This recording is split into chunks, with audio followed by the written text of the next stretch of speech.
You do film, or you're into film? How did you get started with that? I started coming here for a while, and Duane Thorin showed up. I realized he needed to see what he looked like and how he performed, because he didn't actually believe that he was that good.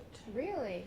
Absolutely. So then that inspired you to start making video? So what happened was I knew I needed a new camera, and this new digital camera, SLR, that would do video also, came out, and I go, ooh, I want one of those. Mm-hmm. And for a birthday present, my husband bought it for me. Aww.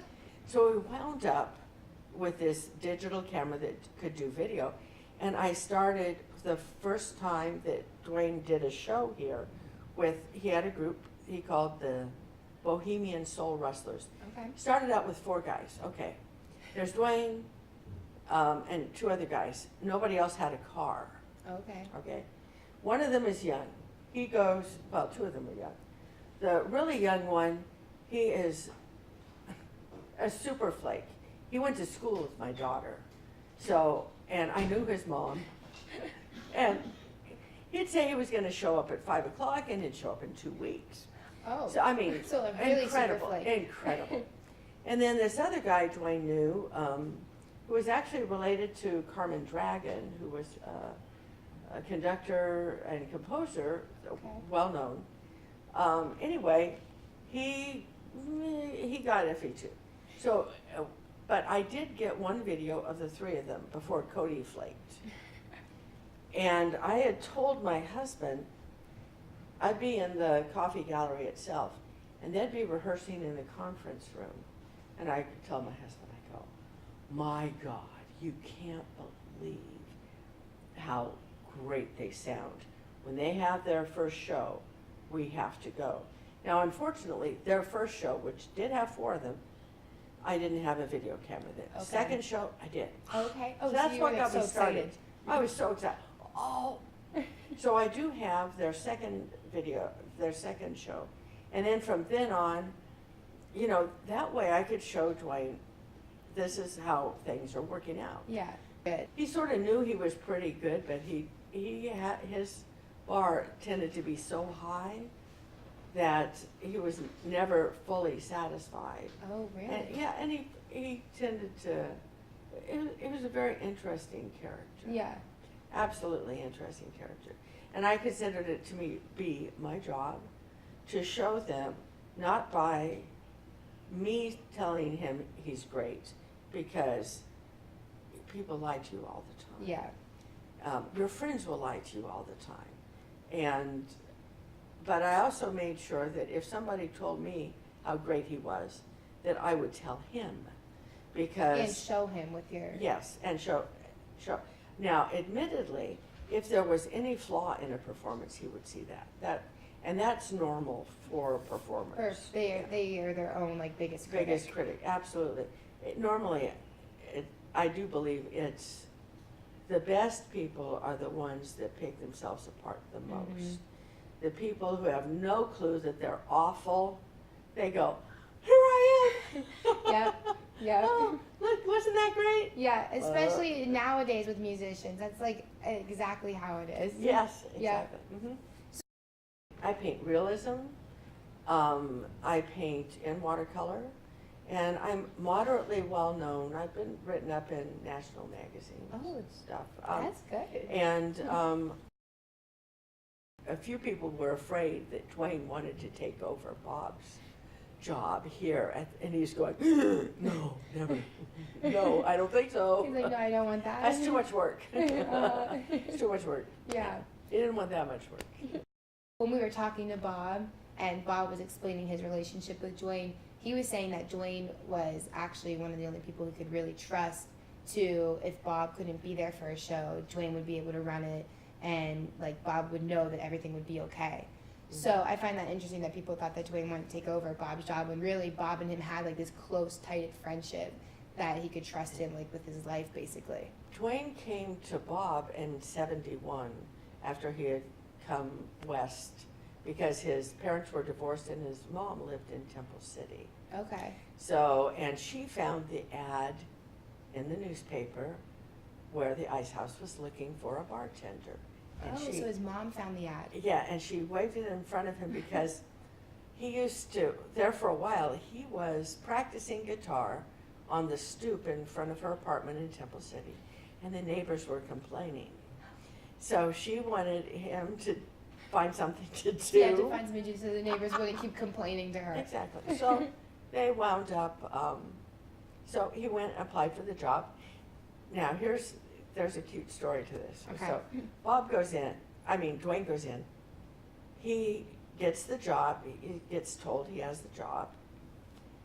And he opens the door. He was looking for the restroom. He opens this door, and in front of him is Mason Williams.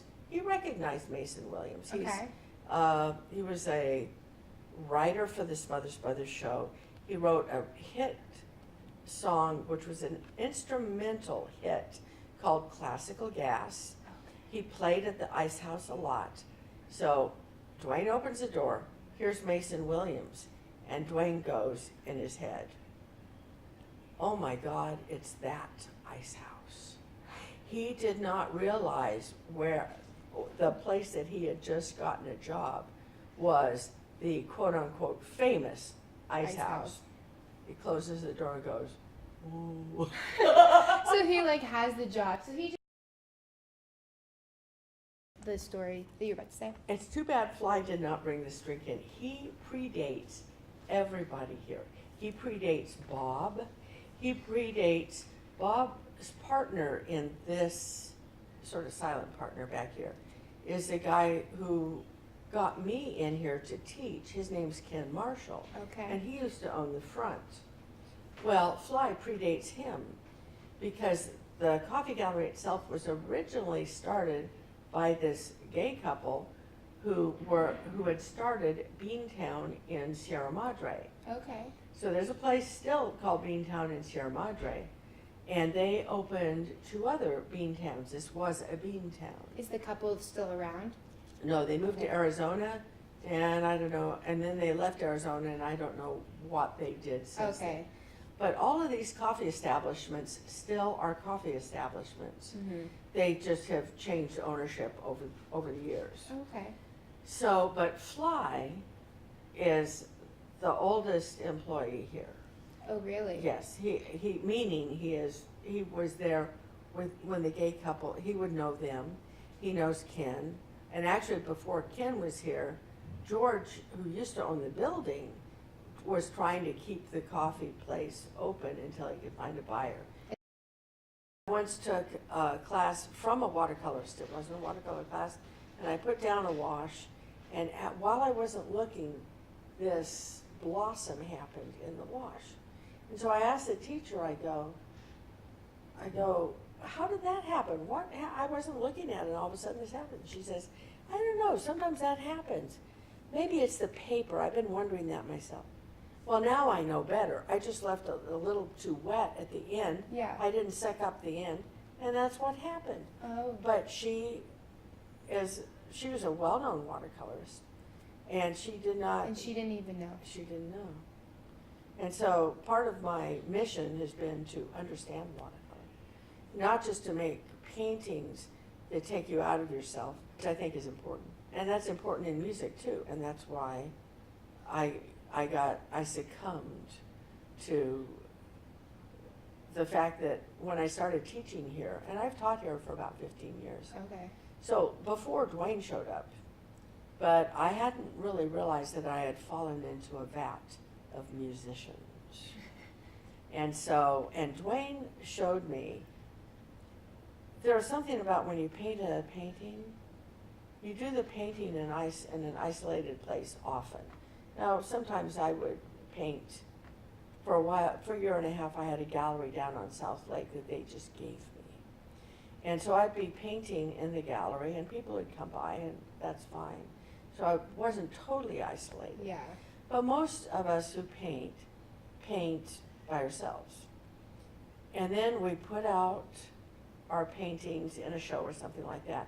And when somebody falls in love with it, we may not even be around. Mm-hmm. And what I saw when Duane was performing, and this is true with any performer who's worth their salt is they transport some people in their audience anyway, and those are their people.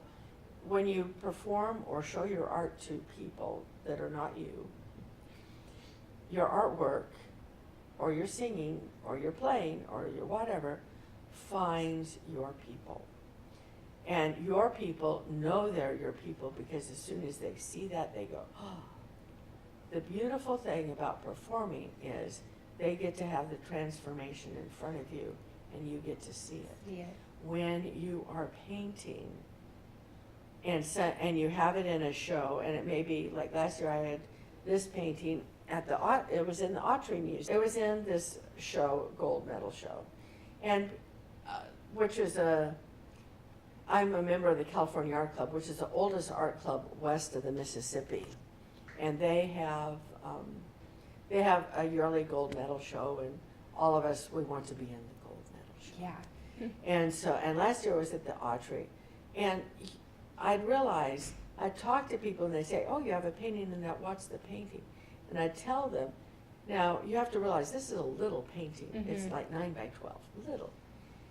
It was almost always remembered. And I have to admit, I'd go through that, there's a lot of paintings in the show, over 100 paintings in the show.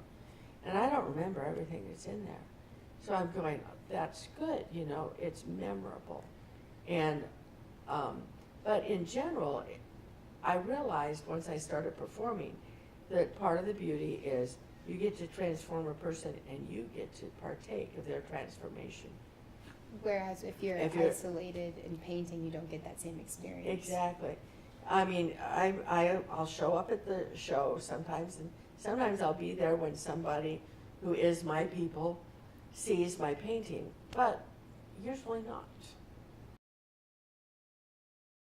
That's such like everybody always says you never are going to do what you think you're going to do in life or what you went to college for or this or that, and that's just... I'll decide what I'm going to be when I grow up. Yeah, I love that. And that's an example of it because you're doing watercoloring now instead of botany. Yeah.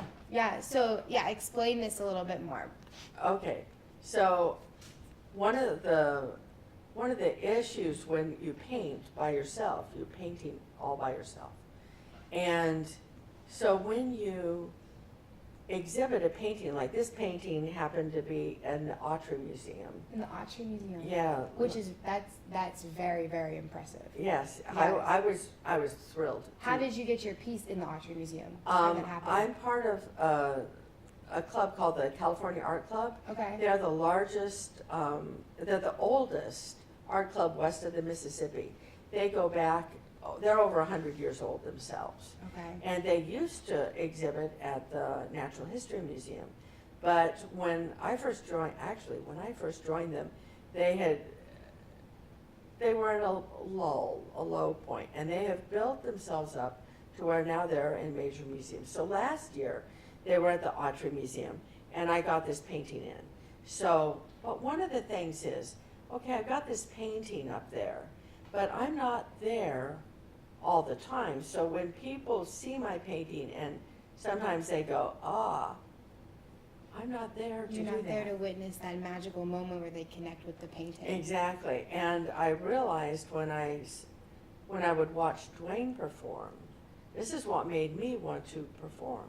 Okay. Is that I would see his connection with the audience. He would do something and the audience would be taken over. Duane started an open mic in the front of this place to try and help the front coffee bar have more customers, because this was back when there was a big overall turn down of the economy and they were worried. So he's out there doing this open mic and I'm watching him transform the audience. Just like people walking by randomly. And I'm videoing the entire open mic. For 6 months, I just videoed it. And then, about 6 months in, he had this group, Bohemian Soul Wrestlers. And I wanted him to hear this particular song. And the stubborn guy just wouldn't bother to go to YouTube and see it, because I thought it would be a good song for the Bohemian Soul Wrestlers. So one day I just got up there and I go, okay, I am going to do the open mic. And I am going to do this song. And you have to realize I didn't play any instrument whatsoever at the time. So I just did it a cappella. And I realized, I'm not sure that time, but I realized for a year and a half I would go to the open mic and I would do something and it would be a cappella. And I would realize it's so unusual to do things a cappella that I would start singing and I would see the room turn around. Now this is a coffee bar. Yeah. People are talking, they're blabbing. There's a bunch of comedians in the back because the lady who used to own the front was a wannabe comedian. Okay. So all of her friends would come. All of her comedians, and they'd be in the back, they'd go, ah, blah, blah, blah, blah. And then I'd start this song, and you know, I'm moderately quiet. Yeah. Compared to some of the guys that get up there and that have big guitar. Well, even Duane himself, he's big voice, big guitar. You know, sometimes that just challenges people to be louder so that they can hear themselves. But singing a cappella is unusual enough that I would see people's heads pop up behind the ice cream part and everything, and they'd turn around and they'd look. And I'd go, oh, what is she doing? yes, exactly. So I go, oh, there's power in this. And then I was hooked in that.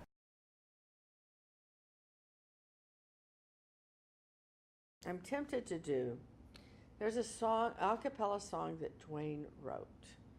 And I have to be in really great voice to do it. I'm not sure I'm up for that, but I'm going to give it a whirl. Please. I'm sold. And I'm cheating. I don't believe in cheating, but in this case, I'm cheating.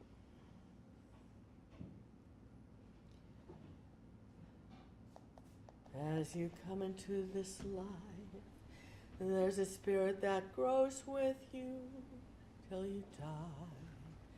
And as you grow, you come to know that men find this convenient to deny.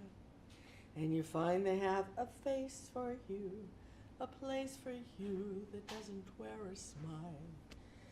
Your ego is their greatest fear. Their pleasures are the sins they find most vile. So they've made the world too small, and all they ask is that you hide your soul away. What you need's a song to sing to make the whole world right again. There's something deep inside that's strong, so let it fill your heart with song. La la la la la la, la la la la la, la la la la la la, la la la la la la la. Now the soul inside you is you, and you are what it isn't, it is you. And the world is upside down, and all it asks is that you change your point of view. If you leave the things inside you out, you might be invited to belong. But when everything is inside out and upside down, no wonder you feel wrong. What you need's a song to sing to set the whole world right again. There's something deep inside that's strong, so let it fill your heart with song. La la la la la la, la la la la la, la la la la la la, la la la la la, la la. That was Thank so you.